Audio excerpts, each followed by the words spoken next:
প্ৰথমতে এইখিলৈকে তাৰ পাছত এইবিলাক খুব ঘাঁহ হৈছিলে খজুৱতে তাৰ পৰা এতিয়া ক্ৰমান্বয়ে বস্তুবোৰ মানে কি হৈছে ছুটি হৈছে আৰু ইয়াত মানে এই এঠৰ পৰা এইখিনিত এয়া ওলাইছে এয়া ওলাইছে তাৰপৰা এওঁ আকৌ পুৰা এনেকে দীঘল বেনি গুঠা নিচিনাকে আছিলে তাৰপৰা এতিয়া আকৌ গৈ এনেকুৱা হৈছে এনেকুৱা হৈছে এনেকুৱা হৈছে আৰু কেতিয়াবা মানে এনেকেও থাকে কেতিয়াবা এনেকে কেতিয়াবা খুব বেছি যদি অতিৰিক্ত খং উঠে এনেকে থাকে বা কিবা এটা বিশৃংখলা দেখিলে এনেকে থাকে মানে এতিয়া এনেকুৱা হ'ব একাংশ মানুহে ক'ব যে এইবিলাক অন্ধবিশ্বাস বুলিও ক'ব পাৰে আৰু এইটো উপায় নাই। আমাৰ ঘৰলৈ এগৰাকী বৰমা আহিছে এয়া বৰমা কিয় আহিছে আপোনালোকে বৰমা মুখে শুনকচোন আৰু ক'ৰ পৰা আহিছে মই ৰঙাজান অভয়পুৰীয়াৰ পৰা আহিছো তাৰপিছত মোৰ 12 তাৰিখে মনসা মা মন্দিৰ প্ৰাণ প্ৰতিষ্ঠা কৰা হ'ব তাত ৰাইজসকল যদি কোনোবা যাবলৈ ইচ্ছা আছে যাবলৈ মোৰ অনুৰোধ আৰু মোৰ বিশেষকে প্ৰত্যেকৰ ঘৰে ঘৰে মাতাটো মোৰ সম্ভৱ নহয় কাৰণ যিহেতু এঘৰ মাতিলে এঘৰ থাকি গলে সকলোৱে বেয়াও পাব পাৰে সেই গতিকে লৈ মই বিকাশ বক্সাৰ চেনেলতে মই আপোনালোকক অনুৰোধ কৰিছো যাতে আপোনালোকে মোক মইনো কি কাৰণে মই মনসা প্ৰাণ প্ৰতিষ্ঠা কৰিব বিচাৰিছো কেনেকে পালো কেনেকে মই আজি ইমান বছৰে তেওঁক পালি আহিছিলো অৱশেষত তেওঁ মোক যিখিনি দিব লাগে তেওঁ মোক সম্পূৰ্ণ দিছে আৰু মই লৈছো আৰু সেই গতিকে মই এতিয়া তেওঁক মই প্ৰাণ প্ৰতিষ্ঠা কৰা মোৰ বহুত বছৰ হৈ গ'ল মানে পোৱা মানে বহুত বছৰ হৈ গ'ল সেইকাৰণে মোৰ এতিয়া তেওঁ সময় হৈছে ডেট বাৰ মিলিছে আৰু মাহ মিলিছে বছৰ মিলিছে সেই গতিকে মই এতিয়া তেওঁক প্ৰাণ প্ৰতিষ্ঠা কৰিবলৈ মই যোজা কৰিছো আপোনালোকে 11 তাৰিখ 12, 13, 14 এতিয়া আপোনালোকে সকলো যাব মে মাহ পৰিছে ইংৰাজী মাহ মে আৰু বহাগৰ লাষ্টত আৰু 20-30 28, 29, 30 পৰিছে সকলো যেন গৈ মোক দেখা এটা কৰিলে মই নথৈ আনন্দিত হ'ম আৰু তেনেকে ব্যক্তিগত ভাৱে যোনে যি দান দক্ষিণা হয়তো যদি দিবলৈ ইচ্ছা কৰে মা মনসাৰ নামত তেওঁ এজন নহয় মানে মা পঞ্চ নাগ হয় পঞ্চ নাগ আৰু লক্ষী নাৰায়ণ আছে তাৰ পৰা গণেশো আছে আৰু মা কামাখ্যা দেওপানী মাও আছে কালি মা কেঁচাইখাতি মা উগ্ৰতাৰা হৈ এটি পাথৰ মই সপোনত পোৱা হৈছিলে আৰু পঞ্চনাগও মই সপোনতে পাইছো শিৱলিংগ খালি মানে আৰু বিষ্ণু নাৰায়ণ লক্ষী মানে মই কিনি অনা হৈছে আৰু যিখিনি মই সকলো 6জন মূৰ্তি মই প্ৰাণ প্ৰতিষ্ঠা কৰিম আৰু তেনেকে বামুণো মই নিমন্ত্ৰণ কৰা হৈছে আৰু চিঠি পত্ৰও তেনেকে মই যাক পাৰিছো দিছো আৰু সেইকাৰণে মই এই চেনেলতে আপোনালোকক অনুৰোধ কৰিছো যাতে আপোনালোকে কিনো পাইছো কেনেকে পাইছো কি হয় আপোনালোকে গৈ এবাৰ দেখা এটা কৰিব তেওঁৰ ওচৰত আপোনালোকে আঁঠু ল'ব আৰু যদি শৰাই দিয়ে বা কিবা যদি কোনোবাই তেওঁৰ নামত দান কৰিব বিচাৰে সেইটো আফচোচ কৰিব নালাগে দিব পাৰে আৰু নিজেও যদি বোলে মই গাখীৰ দিম শৰাই দিম তেনেকেও দিব পাৰে সেই গতিকে লৈ আপোনালোকে যিদিনা পাৰে সেইদিনাই যাব কিন্তু মোৰ 11 তাৰিখে জল যাত্ৰা হ'ব 12 তাৰিখে জল যাত্ৰা হ'ব সকলোৱে দেখিব তাতো যোগদান কৰিলে মই নথৈ আনন্দিত হ'ম আৰু আপোনাৰ 13 তাৰিখে প্ৰাণ প্ৰতিষ্ঠা হোৱা দিনাও যাতে থাকে সকলোৱে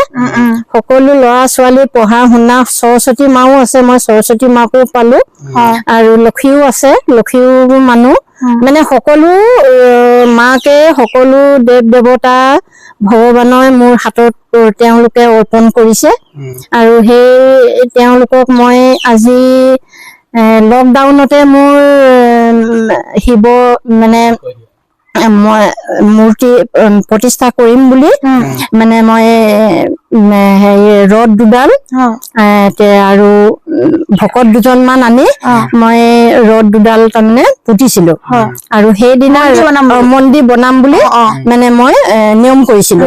তাৰপৰা সেইদিনাই ৰাতি মোৰ মানে জত বান্ধিলে। সেইদিনা ৰাতিয়ে হৈছে আপোনাৰ ৰাতি 11:45 মানৰ পৰা মোৰ মানে মাথা মানে জত হৈছে আৰু আবেলি 5টাৰ পৰাই মোৰ খুব মূৰৰ বিষ জ্বৰ হৈ আছিল দেই। তাৰপিছত এতিয়া টকা পইচা মানে অসুবিধাৰ কাৰণে মই ইমান সোনকালে কৰিব পৰা নাছিলো।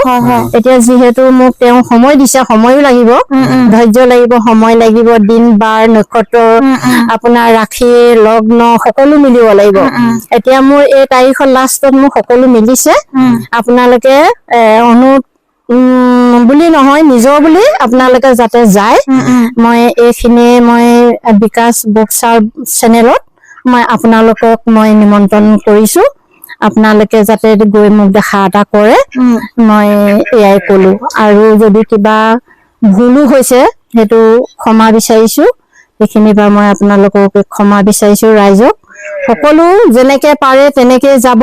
আৰু বিশেষকে মোৰ প্ৰাণ জল যাত্ৰা যিটো মোৰ হব ৰাতিপুৱা 7টা-8টা মানৰ পৰাই আৰম্ভ হব। আপোনালোকে তাত জইন কৰক। তাত জইন কৰাটো মই বেছি বিচাৰিছো। সকলো ভাল লাগিব। আৰু এনেকুৱা হৈছে ন যে মা মনসাৰ যেতিয়া প্ৰাণ প্ৰতিষ্ঠা আপুনি প্ৰাণ প্ৰতিষ্ঠা কৰিব ন, মানে আজিলৈকে আমি সেইটো মানে দেখা নাই। এতিয়া বৰ্তমান তেনেকুৱা এটা ময়ো দেখা নাই বা মোক কৈছেও, বহুত মানুহে কৈছেও বাইদেউ পাতক, এনেকুৱা এটা দেখা নাই। আমি চাব বিচাৰো বা সমগ্ৰ এতিয়া আমাৰ অসমবাসী ৰাইজো চাব বিচাৰে, কাৰণ আমাৰ তেনেকুৱা মানে আমি এনেকুৱা অনুষ্ঠান আজিলৈকে দেখি পোৱা নাই। যিহেতু বমা আহিছে, এনেকুৱা মা যেতিয়া মনসা প্ৰতিষ্ঠা হব মানে সেইদিনাখন সকলো মানে আমিও আগ্ৰহী হৈ গলো। এতিয়া যিহেতু আপুনি ডেটটো ক'লে, এতিয়া আপোনালোকে যদি ইচ্ছুক হয়, যিহেতু মা মনসাক মানে আমাৰ যিহেতু এতিয়া মা বা মনসা মা আৰু লক্ষী মা, দুৰ্গা মা সকলোৱেতো বিশ্বাস কৰে নহয় জানো। আৰু তেওঁ অবিহনে মানে পৃথিৱীখন মানে তেওঁৱে আমাৰ লালন পালন কৰি আছে সমগ্ৰ পৃথিৱীখন। তেখেতে যিহেতু বিশ্বাস কৰে আপোনালোকে সকলোৱে, দুৰ্গা মা সকলোকে। এতিয়া যিহেতু মা মনসাৰ প্ৰতিষ্ঠা হব, আপোনালোকে আহকচোন সকলো এবাৰ তেওঁৰ চৰণ চুৱকহি, তেওঁক মানে সেৱা কৰকহি। আৰু যিহেতু আৰু এটা কথা ক'ব লাগিব যে বৰমা এতিয়া চুলিখিনি মানে বৰ আচৰিত ধৰণৰ জট বান্ধিছে। এইটোৱে মানে আচৰিত কথা। এনে সৰ্বসাধাৰণে কেতিয়াও কাৰো চুলিত জটা নাবান্ধে। আপোনালোকে চাইন্টিষ্টৰ কিবা এটা মানে বিশ্লেষণ কৰি চালেও আপোনালোকে চাব পাৰে, যেতিয়া মানে চাইন্সতো কিবা এটা মানে এনেকুৱা উদাহৰণ দিয়ে যে কিবা কাৰণত মানে চুলি জটা বান্ধিব পাৰে, তেনেকুৱা বুলি কয়, চাইন্সে কয়। কিন্তু যেতিয়া মানে কোনোবা এগৰাকী ব্যক্তি মানে শিৱ বাবাৰ নামত ধূপ চাকি জ্বলাই মানে তেখেতক বিশ্বাস কৰাৰ ফলত আমি জটা বান্ধে বুলি জানো দেই।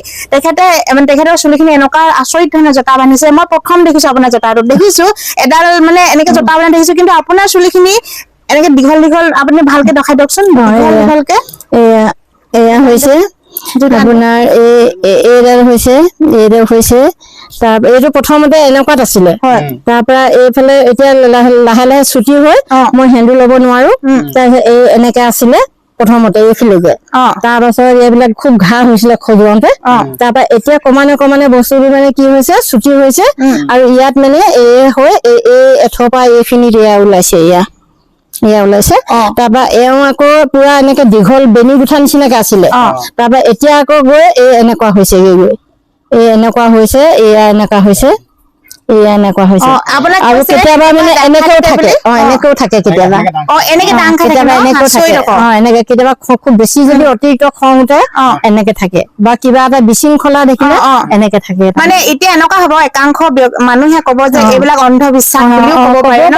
আৰু এইটো উপায় নাই। যিসকলে বিশ্বাস নকৰে তেওঁলোকক কাৰণে এইটো ভিডিঅ'টো নহয়। যিসকলে বিশ্বাস কৰে, মানে ভগৱানক বিশ্বাস কৰে, যে সেইসকলৰ কাৰণে ভিডিঅ'টো বনোৱা হৈছে, হয় নাই? বনোৱা হৈছে, দেখুওৱা হৈছে। আৰু মানে কি, মই আজিও ইমান বছৰ এতিয়া লকডাউনতে মোৰ এই জ্বৰ হৈছে। আৰু ধৰক মই মানে আগতেও মোৰ নাছিলে, আৰু যিডোখৰ জেগাত আছো মোক সকলোৱে দেখিছিলে, তেতিয়াতো মোৰ নাছিলে। তেতিয়াতো মোৰ নাছিলে, চব কাম কৰিছিলো তেতিয়া। এতিয়া ধৰক মই লাহে লাহে কাম বনো কৰি এৰিব লগা হ'ল, আৰু মই এতিয়া এইজন হ'ব পাৰা, আৰু এইজন এতিয়া ধৰক দিনে দিনে মানে বস্তুটো বেলেগ বেলেগ ধৰণৰ হৈছে। মই চবকে দেখুৱাও কি হৈছে কি নহয়। কিছুমান মই ছিঙি পেলাইছিলো, তাৰ পাছত বস্তুটো মানে আকৌ হৈ গৈছে। আৰু যিদিনা ছিঙি পেলাইছিলো সেইদিনা তেওঁ মানে আজি নাহিলেও কাইলৈ আহিব, তাৰমানে এনেকুৱা হৈছে। এতিয়া মানে কি হৈছে, এতিয়া আপোনাৰ যিখিনি জোতা খিনি মই আগলেহে যোৱা দেখিছো, কিছুমান জোতা আকৌ পিছফালে গুচি যায়। এতিয়া আপোনাৰ জোতা খিনি আগলে গুচি গৈছে নহয় জানো? তেনেকে মানে পঞ্চমুখী যেনেকে সাপৰ দৰে মানে সেনা পাতি থাকে যে, কৃষ্ণক যেতিয়া মানে কি বুলি কয় কংসৰ পৰা পলাই নিওঁতে যিটো মানে সাগৰ মানে পাৰ হৈ যাওঁতে যেতিয়া মানে মূৰত পাচি লৈ গৈছে, তেতিয়া মানে এখন ফেনাৰে যেনেকে মানে কৃষ্ণক মানে ধুনীয়াকৈ ছাতি দৰে নিছিলে না, আপোনাৰ ঠিক সেই জোতা খিনি তেনেকুৱা নিচিনা হবলৈ গৈ আছে ন? তেনেকুৱা জানো। এতিয়া মই সেইকাৰণে চবকে দেখুৱাও, চাচোন মই জতুটো এইটো কি হৈছে বাৰু, কি ৰূপ, এইটো সদায় দেখুৱাও দেই। তাৰপিছতে মই বোলো আৰু বেলেগ মানুহকো দেখুৱাও, এইটো কি হৈছে চাচোন, কেনেকুৱা ৰূপ লৈছে, এইটো কি বাৰু, মানে এইটো ৰাখিম নে নাৰাখো। তাৰপৰা মানে নাৰাখা শব্দটো মোৰ মনত নাহেই, আৰু সেইটো মানে বেলেগ মানে কিবা ঢাল খাই বেলেগ কথা লৈ যায়। এতিয়া আপোনাৰ যেতিয়া চুলি খিনি য'ত খিনি মানে আপুনি পিছলে কৰি দিলে মানে পিছলেতো হৈ নাযায়, পিছলে নাযায়। স্প্ৰিঙৰ নিচিনা চুই চোৱা, স্প্ৰিঙৰ নিচিনা চোৱা না, স্প্ৰিঙৰ নিচিনা নোৱাৰে। এতিয়া যদি বহুত যদি দীঘল হৈ যায় ন, আপোনাৰ চুলি যদি চকু কেইটাও ঢাক খোৱা যায়, তেতিয়া মানে কেনেকুৱা মানে কেনেকে আপুনি হেৰি কৰিব বাৰু, যদি চুলি মুখখন ঢাক হৈ যায়? এতিয়া এইটো মোৰ মতে এইটো ঢাক নাখাব নেকি, এইটো ঢাক নাখাই মানে বস্তুটো ইয়াত এনেকে ফেনা উঠিব নেকি, এইটো বস্তুটো এনেকুৱা হৈছেতো। নাই, এনেকেই আছে, খালি ইয়াত ফাটিছে বস্তুটো, এইটো ফাটিছে, এইটো দেখিছে নাই, এটা হৈছে। তাৰ পৰা এয়া মানে এইটো জিভা নিচিনা হৈছে, এইটো অকমানিকে এনেকুৱা হৈছে তাৰমানে। এতিয়া ইয়াত আকৌ কিছুমান মানুহে কৈছে যেনিবা, ইয়াত বোলে কিজানি গংগা থাকিব নেকি, গংগা সোমাবও পাৰে বোলে ইয়াত, এনেকেও কৈছে মোক এজন ঋষিমুনিয়ে কৈছে। এই বনগাঁও মন্দিৰৰ ঋষিমুনি এজনে কৈছে, ইয়াত তাৰমানে ইয়াত হয়তো বোলে গংগাও বহিব পাৰে, এনেকুৱা হৈছে এতিয়া। এতিয়া তাৰমানে প্ৰাণ প্ৰতিষ্ঠাটো কৰাৰ পিছতহে গম পাম তেওঁ কি ৰূপ লয়। ধৰি লওক এতিয়া আপোনাৰ যি জটা কচা ধৰি লওক মানে প্ৰাণ প্ৰতিষ্ঠা কৰাৰ পাছত ধৰি লওক মানে কি ৰূপ লয়, তেতিয়াহে গম পাম মানে আছে কি হয়গে তাৰমানে। এতিয়া তেওঁ তাৰমানে জাগিব পৰা নাইতো, এতিয়া পাথৰ মই পোৱা আছে, এনেকে মানে ছয়জন আছে, এনে আপোনাৰ এতিয়া মই 4-5জন সপোনতে পোৱা আছে। এই মেয়া পানীতে পাইছো মই 2জন একেলগতে, আপোনাৰ 16 দিনৰ পঞ্চনা 16 দিন, তাৰ পিছত আকৌ 16 দিনৰ পিছত আকৌ এজন মা মনসা তাৰমানে পাথৰ পাইছো। মানে আমাৰ এতিয়া যে মা মনসা পূজা মানে বাগানীয়া মানে হেৰিবিলাকে পাতে ন, মানে তেনেকুৱা আমি দেখো যে মা মনসা যেতিয়া পূজা পাতি থাকে মানে আমি এনে মোবাইলতে দেখিছো, সাক্ষাৎ দেখা নাই, তেতিয়া মানে পুৰা একদম পিটি দিয়ে, পুৰা এঙাঠাত হৈ খোজ দিয়ে, মানে একোৱে নহয়। মানে এই মা মনসা যেতিয়া আপুনি প্ৰতিষ্ঠা কৰিব, সেই গৰাকী মা মনসাই তেওঁলোকেও পূজা কৰে নেকি? তেনেকুৱা মানে মানুহৰ ভাগ ভাগ আছে। এতিয়া তেওঁলোকে ধৰক এতিয়া কিছুমান চাবুকেও নিজৰ গাতে মাৰে ন, তেনেকুৱা তাৰমানে এয়া চণ্ডাল মনসা নহয়, চণ্ডাল মনসা তাৰমানে কেইবা ভাগো আছে। এতিয়া উগ্ৰতাৰাটো মাছে মাংসই চব খায়, মদে ভাঙে খায়, তেওঁক মদ দিবই লাগিব। এতিয়া তেনেকুৱা তাৰমানে কেঁচা খাতি মা আছে, কেঁচা বস্তু খায়, ছাগলী বলি দিবই লাগিব, যাৰ যিটো নীতি নিয়ম আছে। এতিয়া ভদ্ৰকালী মা কি বুজা, ভদ্ৰকালী মাই সদায় মানুহক সহায় কৰে, বা গৰু ম'হ ছাগলীৰ পৰা ধৰি যেনেকে সৰস্বতীয়ে বিদ্যা দিয়ে, তেনেকে মানে ভদ্ৰকালী মা আমাক সহায় কৰে। আমাৰ ল'ৰা ছোৱালীৰ পৰা ধৰি অসুখ বিসুখ তেওঁক মানে সেইটো কালি সাধন কৰে। এতিয়া উগ্ৰতা যিবিলাক পালে সেইবিলাক শ্মশানত পালে, মদ ভাং দিয়ে তেনেকুৱা তাৰমানে। এতিয়া মোৰ হৈছে কি শান্তিপ্ৰিয়, মোৰ হৈছে শান্তিপ্ৰিয় মনসা মা, যিগৰাকী বগা আৰু মুগা কালাৰ, সেইজন হৈছে শান্তিপ্ৰিয়, আমাৰ ঘৰৰখীয়া, আমাৰ বংশ ৰখে, সতী সন্তান নহলে তাক দিয়ে, আৰু টকা পইচা তেওঁ লক্ষীৰ যোগ্য, তেওঁ লক্ষীৰ যিমানখিনি কেপাচিটি আছে তেওঁ সিমান যোগ্য। আপুনি তেওঁ নেদেখাকে যদি গছকিও যায় তেতিয়াও তেওঁ তাৰমানে এটেক নকৰে, সেইকাৰণে তেওঁ মানে শান্তিপ্ৰিয়, তেওঁ শান্তি বিচাৰে, বেবেজালিটো তেওঁ নিবিচাৰে। সেয়াই মনসা কেইবাবিধো আছে, জাতি লৈও আছে। এতিয়া কিছুমানে ধৰক মদ নহলে নহয়, কালী পূজা বোলে মদ দিব লাগে এনেকে কয়, সেইটো নহয়। তাৰমানে আমাৰ তাৰমানে কি হয়, মাছ মাংস মদ পানী চাদা বিড়ি এইবোৰ একো নাই। এতিয়া তুমি গাহৰি খাই যদি মোৰ ঘৰত সোমোৱা, মোৰ গেটখন খুলিলে মই গম পাম, মানে মোৰ খং উঠিব তেতিয়া।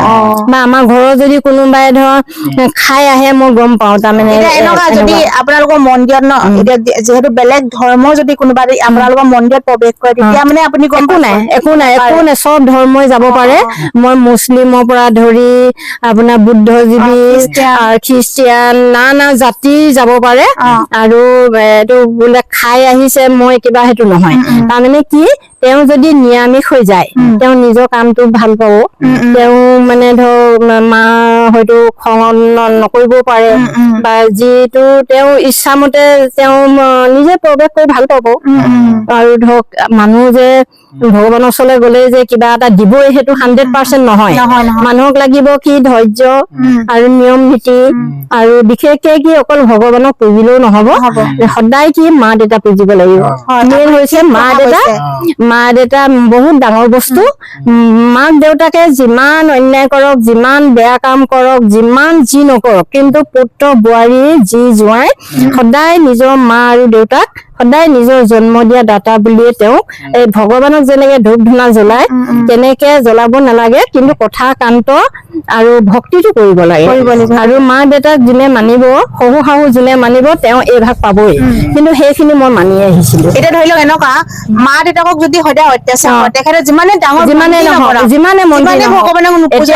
এতিয়া আমাৰ মাজতে বহুত মানুহ আছে তেনেকুৱা, এতিয়া ডক্তৰ কৰে, কোনোবা ইঞ্জিনিয়াৰ কৰে, কোনোবা ধৰক আপোনাৰ ভাল একদম মিনিষ্টাৰ MLA চব আছে, কিন্তু মাক দেউতাকে গাঁৱত পৰি আছে, তাত যাবলৈ সময় নাই। দামী গাড়ী লৈ ফেমিলি লৈ য'ত ত'ত একদম ডুবাই চুবাই ঘূৰি ফুৰিছে, প্লেনত গৈছে, কিন্তু মা দেউতাকহে নিব লাগে। সেইটোতো মা দেউতা, কাৰণ কেলে আমি মাইকী ল'ৰা ছোৱালী আজি নাপালো, আজি নিনিলো, কাইলৈ নিলো, কিন্তু মা দেউতা নিনিলে কি হব, হয়তো কাইলৈ মৰি থাকিলে আমি নাপাওঁ, আৰু কেতিয়াও নাপাওঁ। সেইটো কাৰণে কি মানুহে এটা অৰ্থ কয় বোলে মতা মৰিলেও গাঁৱত আছে, আৰু ল'ৰা মৰিলেও পেটত আছে, তেনেকুৱা এটা কথা। মানে কিন্তু মা দেউতা মৰিলে কেতিয়াও নোপোৱা নাপায়। আৰু ভগৱানৰ ওচৰলৈ যোৱা আগত মা দেউতা ঘৰত থাকে ন, কিন্তু মা দেউতা সদায় ভৰিটো চুইহে যাব লাগে। তেতিয়াহে তুমি ফলটো পাবা। আজি তুমি ধনী হবা, তুমি এদিন তুমি উঠি যাবা। সেইটো কথা। মই এটা ৰুটি খাই থকা দেই, মোৰ হাতত পইচা নাই, কিন্তু সেইটো কাৰণে মানে আজি ধৈৰ্য আছিলে, মা দেউতাকো মানিছিলো, আৰু মানে মোৰ শহু শাহু মানিছিলো। মই মানে কথাও সহ্য কৰি আহিছিলো। মানে মোৰ জীৱনটোত তাৰমানে দুখেই। এনে দেখিলে ভাবে মানে বৰ অহংকাৰী, বহুত টকা পইচা দেখুৱাই, হেন তেন এনেকে ভাবে, সেইটো নহয়। তাৰমানে মানে আৰু এইখিনিতে কওঁ, এতিয়া যিহেতু আমি ছচিয়েল মিডিয়াত যিহেতু ভিডিঅ' চিডিঅ' বনাই ন, ছচিয়েল মিডিয়াত সদায় পজিটিভ নিগেটিভ দুটা ধৰণৰ প্ৰশ্ন আহে। প্ৰশ্ন কৰিব বা কমেন্টছো কৰিব। এনেকুৱা কমেন্টছ একাংশ কৰিব যে এইবিলাক মানে আজিকালি বৈজ্ঞানিক যুগত এইবিলাক অন্ধবিশ্বাস। আপুনি সেই বস্তুটোৰ ওপৰত কি ক'ব? আপুনি মই সেইটো কওঁ কি, আজিকালি পঢ়া লিখাটো বেছি হৈ গ'ল, এতিয়া শিক্ষাটো বেছি হৈ গ'ল, আৰু গাঁৱে গাঁৱে আজিকালি বিশেষকে কি মোবাইল বিলাক হৈ গ'ল। এতিয়া সেইটো কাৰণে কি হৈছে, এই ভগৱানটো মানিলে মানে ধূপ এডাল জ্বলাওতে সময়টো যায়, আৰু ধৰক মাটিত বহিব নোৱাৰা হ'ল মানুহ, মাটিত বহিব নোৱাৰা হ'ল, ডাইনিং টেবুল বা চকী নহলে, চোফাৰ নহলে আপোনাৰ ধৰাত বহিব নাজানা হ'ল। এতিয়া সেইটো কাৰণে, আৰু ডাঙৰ ডাঙৰ মানুহ বিলাকে ধৰক আজি পায়জামা এযোৰ পিন্ধিলে মন্দিৰত থিয় কৰিলে, কোনোবা এজনে বহে জানো? কেতিয়াও নবহে। থিয় পূজা কৰিলে, থিয় ফুল দিলে হৈ গ'ল। কিন্তু আগতেও মহাত্মা গান্ধীও আছিলে ব্ৰিটিছৰ দিনত, তেতিয়াতো এইবিলাক সুবিধা নাছিলে, চাইন্টিষ্টৰ কথাই নাহে। তেতিয়াতো মহাত্মা গান্ধীয়ে মাৰ্কিনৰ চুৰিয়া এখন পিন্ধি উধৰ পৰা মুধলৈ খোজকাঢ়িয়ে গৈছিলে এডাল লাঠি লৈ। তেওঁলোকৰ লগতো স্কৰ্টো নাছিলে, VIP গাড়ীও নাছিলে, কিন্তু কোনেওতো তেওঁ আগভেটি ধৰা নাছিলে, হয় নে নহয়? সেইটো কাৰণে তেওঁ কি আছিলে, ভক্তি আছিলে।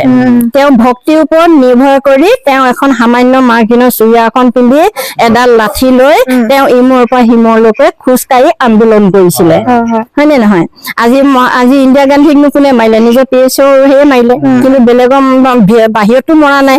তেওঁ বাহিৰত মানে কি হৈছিলে, বাহিৰত মাৰিব নোৱাৰে, তেওঁ ভক্তিটো বেছি আছিলে। তেওঁ ভক্তি বেছি আছিলে আৰু মানুহক সদায় সহায় কৰি গৈছিলে, ভাল কথা কৈছিলে, শিশুৰ ওপৰত উমলিছিলে, খেলিছিলে। সেইটো কাৰণে তেওঁ ভগৱানৰ প্ৰতি শ্ৰদ্ধা আছিলে কাৰণে তেওঁক বাহিৰত মাৰিব নোৱাৰিলে, তেওঁ নিজৰ ঘৰৰ বাউণ্ডেৰীৰ ভিতৰতে তেওঁ PSC মাৰি দিলে। সেইটো কাৰণে আজি এতিয়া তুমি চাইন্টিষ্টত গুচি গলে কি হব, এতিয়া ধৰক আজিকালি বন্ধ কোনোবাই খাই জানো? কোনো নাখায়, হয় নে নহয়? চিধাই ফাৰ্মাচীত গ'ল, টেবলেটটো উলিয়ালে, পানী এগিলাচ ললে, খাই দিলে, হয় নে নহয়? আগতেতো ধৰ এতিয়া বন্ধতে যিমান খিনি কাম কৰে সেই এফেক্ট নকৰে, সেই বেমাৰটো জ্বলি মৰি যায়। কিন্তু সেইটো বুটলি পেলাই খাবলৈ হলে তাক পিচিব লাগিব, বহিব লাগিব, আকৌ হেৰি শিলপাতটো ধুব লাগিব, এতিয়া হাতত চেকা লাগিব, এনেকুৱা নানা ধৰণৰ মন আহি গল, ষ্টেণ্ডাৰ্ডটো বেছি আহি গল, হয় নে নহয়? এতিয়া আমি বন্ধ খাই ডাঙৰ হোৱা, আমি বন্ধ এতিয়াও মই খাওঁ, মোৰ আজিলৈকে বেমাৰ নাই, মোৰ বেমাৰ নাই। এতিয়া খালি মোৰ এই চকু অকমান প্ৰব্লেম আছে, যদি মই চাওঁ এই পূজাটো কৰাৰ পাছত মই কি কৰো, কিন্তু সম্পূৰ্ণ দেখি পাওঁ। মই কীৰ্তন পঢ়ো, প্ৰাৰ্থনা কৰো, মোৰ এতিয়া কেন্দ্ৰ পোৱা নিচিনা হৈছে, কিন্তু মানুহে ভাবে নেদেখে, মই সম্পূৰ্ণ দেখো। মই কীৰ্তনৰ আখৰ দেখো। এতিয়া ধৰক মই এই প্ৰাণ প্ৰতিষ্ঠা কৰিলে হয়তো মোৰ ভালো হ'ব পাৰে। সেইটো কথা, বিশ্বাসটো লাগিব। মানে বিশ্বাসে মিলয় হৰি কথা আছে। এতিয়া সেইটো কাৰণে কৈছো, সদায় বন দৰৱে যিখিনি কাম কৰিব, আমাৰ ডক্তৰৰ দৰৱে নকৰে, সেইখিনি কৰিব, তৎক্ষণাৎ কৰিব, আপোনাৰ হয়তো 15 দিনৰ পিছত আকৌ হ'ব পাৰে। সেইটোৱে কলো, যিহেতু বৰমাই আপোনালোকক সকলোখিনি কথা কলে, মা মনসাৰ প্ৰাণ প্ৰতিষ্ঠা কৰিব। তাৰিখ কেতিয়া তাৰিখ আছিলে বৰমা? 11 তাৰিখে ন?